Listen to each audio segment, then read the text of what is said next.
Hər vaxtınız xeyir olsun. YouTube, Instagram və TikTok hesablarımı takip edib, videoları bəyənib dostlarınızla paylaşmağı unutmayın. OTK sınağına salınmış bu sualın izahına baxırıq.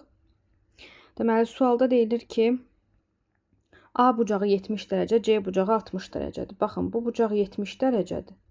Bu bucaq 60 dərəcədir.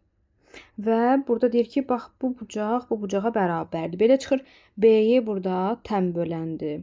Gəlin təpədəki bu B bucağını tapaq. 180 dərəcədən çıxacam 70 ilə 60-ın cəmini. Yəni 180-dən çıxacam 130-u olacaq 50. 50 dərəcə yarı bölünəcək 25, 25 olaraq. Daha sonra 25 ilə 60-ı toplayırıq 85. Biz bilirik ki, 3 bucağın xarici bucağı bu bucaqlara qonşu olmayan daxili bucaqların cəminə bərabərdir. Yəni bu bucaq aşağıda göstərim 85 dərəcədir. Amma bizə hansı bucağı istəyirlər? Bizdən bax bu bucağı istəyirlər. Alfa, kiçik bucağı.